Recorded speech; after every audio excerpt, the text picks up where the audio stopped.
Bienvenidos a Energías Eficientes, serie en la que hablamos de la realidad energética de nuestro país. Yo soy Enrique Moravia. ¡Quique! Volviste a usar todo el agua caliente, no me puedo bañar. Y ella es mi mujer, Mariana Moravia.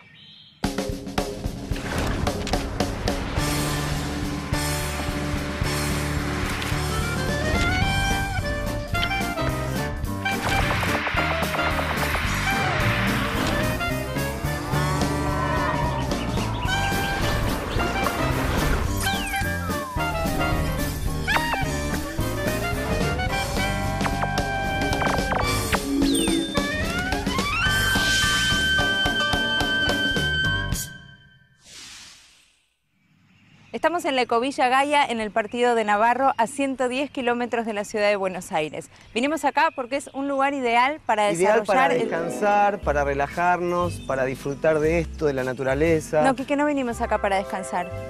Vinimos acá porque es un lugar ideal para desarrollar el tema de hoy, las energías alternativas. Desde que comenzó a utilizarse la electricidad, esta se fue generando en máquinas cada vez más grandes que utilizaban la quema de combustibles derivados del gas o del petróleo. Luego se sumó la fuerza del agua y posteriormente la energía nuclear. Estas fuentes se utilizan en todo el planeta y han asegurado electricidad a la humanidad por muchos años. Por eso se conocen como las fuentes de energía tradicionales. Oh, mi amor, ponete porque está lleno de mosquitos, ¿eh? Entonces llamamos fuentes de energía alternativa a aquellas distintas a las tradicionales, como la solar, que aprovecha la energía de la radiación del sol, y la eólica, que usa la energía cinética del viento. ¡Quique, usaste todo el repelente! Bueno, vení que te doy un abrazo, yo tengo el repelente fresco, vení. Para obtener energía eléctrica es necesario transformar otro tipo de energía. Las fuentes de energía que podemos utilizar con este fin son varias. Están, por ejemplo, los hidrocarburos como el gas natural o la nafta. La fuerza del agua, o sea, la energía hidráulica, el carbón, la leña. La particularidad de cada una de estas fuentes de energía radica en su propia naturaleza. Por ejemplo, en el caso de la leña, la energía se debe a su constitución. O puede deberse a su posición, la llamada energía potencial, o a su movimiento, es decir, energía cinética. Entonces, para obtener electricidad que nos permita... ¿Qué haces? Mira, tenías un mosquito. Decía que para obtener electricidad que nos permita prender la luz, la plancha o la computadora, se realiza un complejo proceso de transformación de alguno de estos u otros tipos de energía. Por ejemplo, la energía de los combustibles, la de un salto de agua, la del núcleo de los átomos, etcétera, etcétera, etcétera. Por lo tanto, para disponer de electricidad en casa, necesitamos quemar combustibles como el petróleo, el gas natural o el carbón. O bien, utilizar la fuerza del agua almacenada en un embalse o una reacción nuclear controlada dentro de un reactor. Pero también, en ocasiones específicas, se puede utilizar la fuerza que trae el viento o la energía que nos da gratuitamente el sol. Estas últimas dos opciones forman parte de las llamadas energías alternativas, que en nuestro país constituyen casi el 1% de la generación total de electricidad. Las energías alternativas se presentan como otra opción a las formas convencionales de generar electricidad. Repasemos. La energía eólica, que aprovecha la energía cinética del viento. La mareomotriz, obtiene energía del agua, pero de las mareas, no de los saltos. O la undimotriz, que la consigue de las olas. Otro tipo de energía alternativa es la solar, que obviamente utiliza la luz del sol. La geotérmica, que aprovecha el calor de las entrañas de la tierra en las zonas donde esto es posible. O la biomasa, ya sea como leña, como los combustibles líquidos que se obtienen de ciertos vegetales o como el biogás, que se produce en la descomposición de residuos orgánicos. Aunque presentan muchas ventajas con respecto a las energías tradicionales, lamentablemente las alternativas también tienen muchas limitaciones. Aún así, vale la pena conocerlas, ya que son un aporte valioso en muchas situaciones específicas.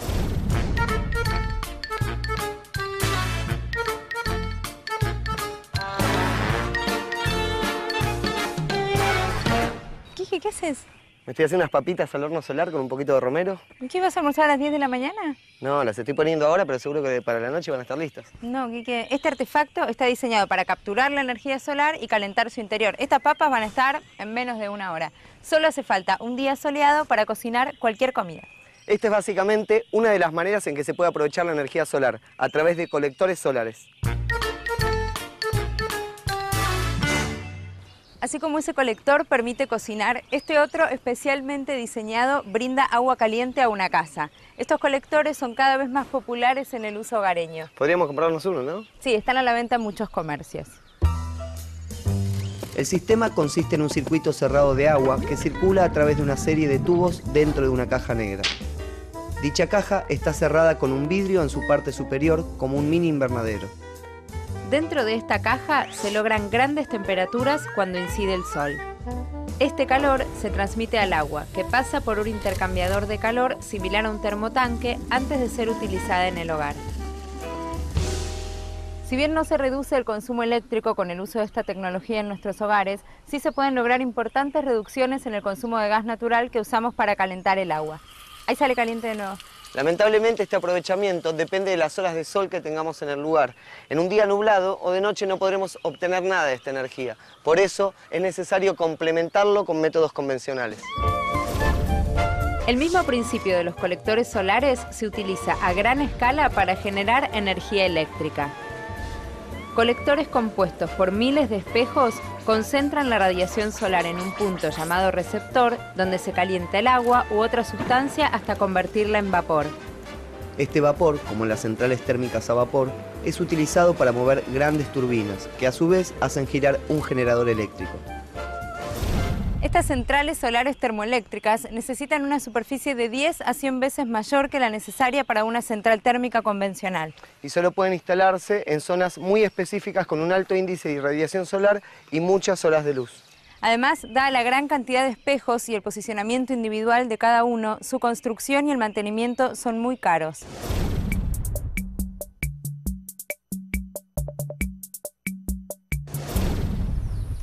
¿Qué haces, Quique? ¿Estás calculando a ver si conviene una central convencional o una termosolar? No, estoy viendo cuándo nos puede salir que la parrilla de la vuelta de casa nos manda una tirita de asado. Quiero apurar el tema del almuerzo. Quique acá se come comida vegetariana y tenemos que respetar las reglas del lugar. Dame. Otra forma de aprovechar la energía solar es a través de los paneles fotovoltaicos, que son como estos, pero mucho más grandes. Los paneles están constituidos por varias celdas individuales, conectadas en serie a fin de proporcionar una tensión adecuada. Al recibir luz directa, estos paneles convierten la energía solar directamente en energía eléctrica.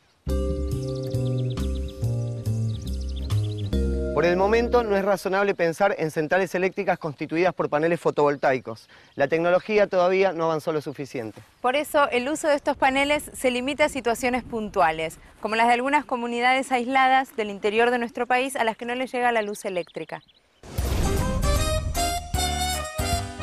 En esos casos, las empresas de distribución eléctrica instalan en las casas un panel fotovoltaico pequeño conectado a baterías. De esta manera, sus habitantes pueden tener, al menos por unas horas al día, electricidad para escuchar radio, iluminar, usar la computadora, etc. Hablar de la historia de la energía solar sería prácticamente hablar de la historia de la vida desde el comienzo. Sí, Quique, pero mejor vamos a contarla a partir del descubrimiento del efecto fotovoltaico. El efecto fotovoltaico fue descubierto en 1839 por el físico francés Becquerel. Recién en 1883 se construyó la primera célula solar. Albert Einstein obtuvo el Premio Nobel de la Física por la explicación del efecto fotoeléctrico, pero la aparición de una tecnología utilizable recién llega con el desarrollo de la industria aeroespacial. Los satélites y las sondas en órbita poseen paneles fotovoltaicos que cubren sus requerimientos de electricidad. Esto se logra gracias a la mayor irradiación solar que obtienen por estar fuera de la atmósfera.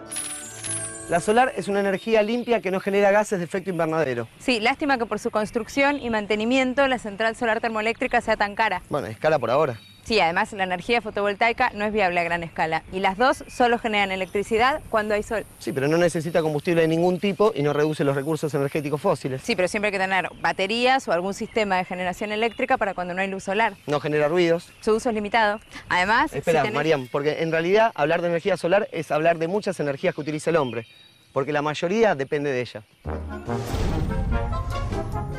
Las diferencias de temperatura causadas por el sol en las distintas masas de aire provocan los vientos que se usan para generar electricidad. El sol también es el motor del ciclo del agua. Este genera evaporación y lluvia que alimenta los ríos que se usan para generar hidroelectricidad. Gracias al sol se desarrollan las plantas y los árboles mediante la fotosíntesis. Estos vegetales nos permiten utilizar la madera como leña o carbón vegetal. Y como si fuera poco, con el paso de millones de años, los restos del mundo vegetal y animal enterrados originan los combustibles fósiles: carbón, petróleo y gas utilizados como fuentes de energía. La energía geotérmica, que proviene de las entrañas de la Tierra, la de las mareas, que depende del ciclo lunar, y la nuclear, que proviene de la energía interna de los átomos, todas son independientes del Sol. ¿No sentís como un olor a quemada? ¡Uy, las papas! Te dije que se hacían en 1 hora.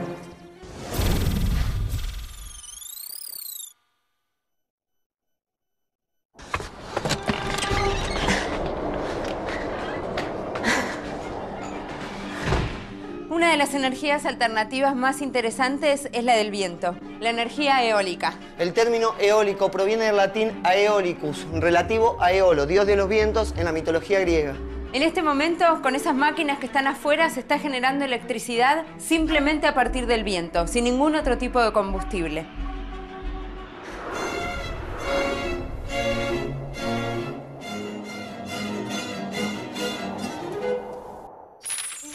La fuerza de los vientos fue una de las primeras formas de energía naturales que aprovechó el hombre para desplazarse y a través de molinos moler granos o bombear agua.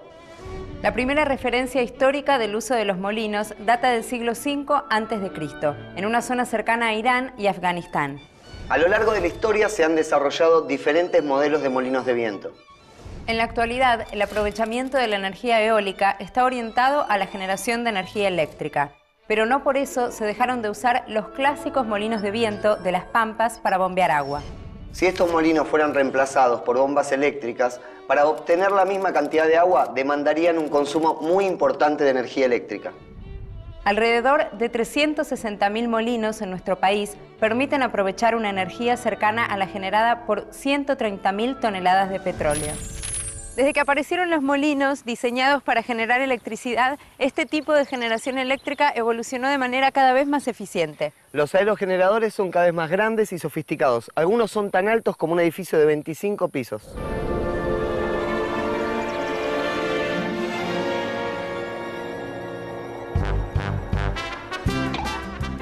Un aerogenerador está compuesto por los cimientos, la torre, la góndola, las aspas, el rotor y la conexión a la red eléctrica. Salvo la torre, los cimientos y las aspas, todo lo demás se encuentra en la góndola. La góndola gira alrededor de la torre para poder enfrentar al viento cuando está generando. Las aspas y el rotor giran por la energía cinética del viento que transmite su movimiento a una caja de engranajes. La caja de engranajes transforma la baja velocidad del eje del rotor en alta velocidad de rotación en el eje del generador eléctrico. Y el generador transforma esa energía en eléctrica. En la Argentina, la actual generación eólica comprende el 0,1% del total de la energía eléctrica generada. Para darnos una idea, necesitaríamos 50 veces la cantidad de aerogeneradores instalados en la Argentina para lograr una generación similar a la de la Central Hidroeléctrica del Chocón, en la provincia de Neuquén. La Central Hidroeléctrica del Chocón tiene una potencia de 1.200 megawatts que abastecen a entre 170.000 y 250.000 hogares. La geografía del país o de la región es un tema fundamental que hay que tener en cuenta para la instalación de aerogeneradores. No en todos los lugares del país se dan las condiciones óptimas para aprovechar los vientos. Y a veces, cuando se dan, el lugar está tan alejado de la zona de consumo que su aprovechamiento es inviable. Es lo que pasa con la Patagonia Argentina, que a pesar de ser un lugar mundialmente reconocido por sus vientos persistentes, se encuentra demasiado lejos de los grandes centros de consumo. Sin embargo, aunque no haya extensas granjas eólicas, sí podemos encontrar generadores eólicos que presentan soluciones coyunturales en distintos puntos del país. Por ejemplo, en Comodoro Rivadavia, donde se encuentra la mayor generación eléctrica de este tipo. Radatili, Claromecó, Darragueira, Mayor Buratovich, Punta Alta, Tandil, Cutralcó, General Hacha y Pico Truncado. En abril de 2009, IMSA puso en marcha el primer molino eólico en el Tordillo Comodoro Rivadavia. Este molino forma parte del Plan Estratégico Nacional Eólico de la Argentina. Dicho plan prevé en una primera etapa la instalación de 60 megawatts eólicos en la provincia de Chubut. ¿Quique, tiene alguna contra este tipo de generación? Algunos de los impactos ambientales atribuidos al uso de la generación eólica a gran escala recién están comenzando a ser estudiados. Ejemplos de ellos son el impacto en fauna, sobre todo en las aves migratorias, el ruido producido por las turbinas, el impacto visual y el uso de la tierra. Una granja eólica necesita entre 500 y 1500 veces el terreno utilizado por una central termoeléctrica tradicional de la misma capacidad y entre 2000 y 8000 veces el terreno necesario para una central nuclear. ¿Qué te pasa, Quique? No, estoy muerto de calor, María. De repente no corre una gota de viento. Otro factor negativo que aún no está resuelto por completo es la perturbación que pueden introducir al sistema eléctrico las variaciones del viento. Ah, sí, ese es un tema complicado. La energía generada depende de la velocidad del viento al cubo, de modo que una mínima variación de esta produce grandes cambios en la generación eléctrica. Si estuviera conectado al Sistema Interconectado Nacional, habría que tomar muchas precauciones y realizar controles adicionales a los usuales, porque las variaciones producidas podrían generar serios problemas de estabilidad en el sistema.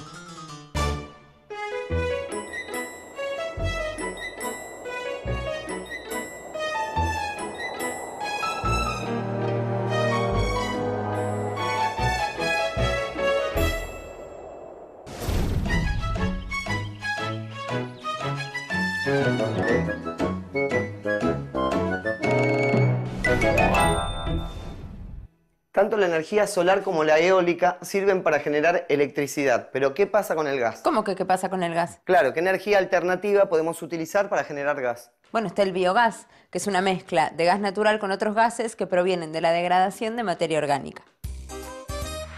Cuando materia orgánica como el estiércol o residuos vegetales se fermentan en presencia de oxígeno, se genera dióxido de carbono, porque las bacterias que degradan esa materia respiran oxígeno y exhalan dióxido de carbono como cualquier animal.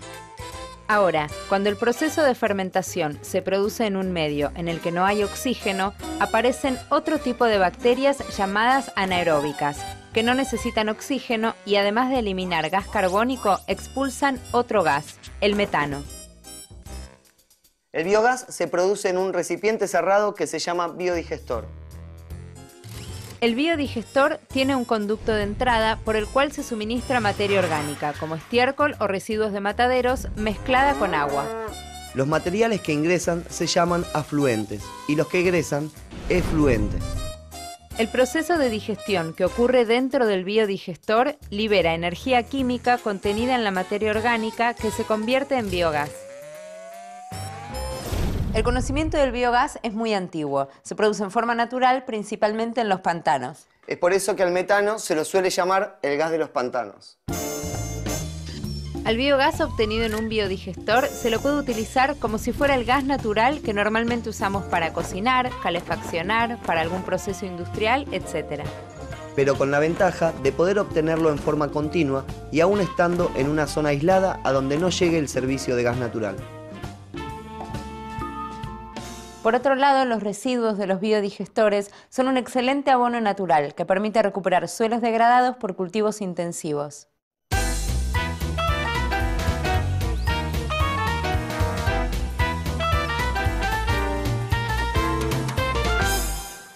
Sabemos que poner un colector solar o un panel fotovoltaico en nuestras casas no es una opción para cualquiera. Pero podemos aprovechar la luz solar o el viento para hacer un uso eficiente de la electricidad y, por lo tanto, racionalizar el gasto de las fuentes no renovables de energía. Algunas ideas para tener en cuenta.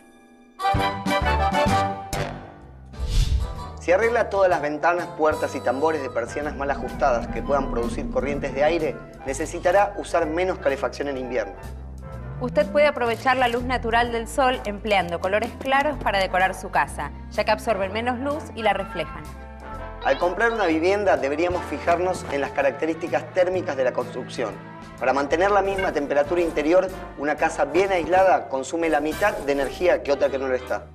Algo similar sucede con la orientación de la vivienda con respecto al sol. En Argentina, las orientaciones nordeste o nor-noroeste son las que permiten un mayor aprovechamiento de la luz del sol en invierno y una más fácil protección del calor en verano.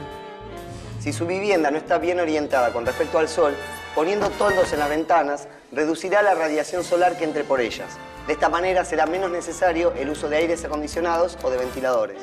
Por otro lado, ventilar una habitación lleva no más de 15 minutos. A veces, con solo abrir las ventanas, sobre todo las que se encuentran cruzadas, reducimos considerablemente la temperatura en nuestro hogar.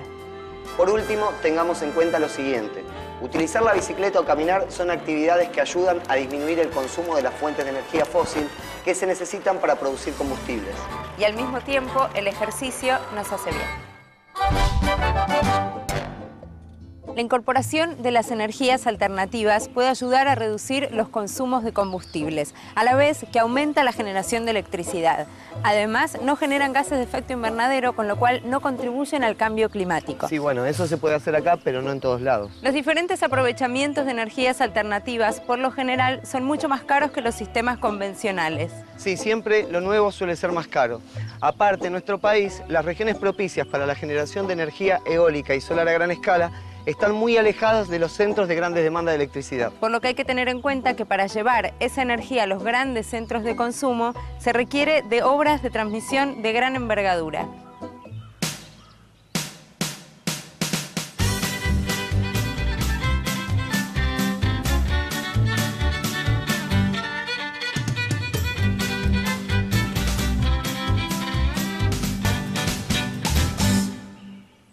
Como vimos hoy, las energías alternativas y las tradicionales no son rivales, sino muy buenos complementos. ¡Quique! Dale, Marian, apurate que a las 8 juega Racing y quiero llegar para ver el partido. ¡Te terminaste todo el agua caliente de nuevo! Bueno, te espero en el auto entonces. ¡Egoísta!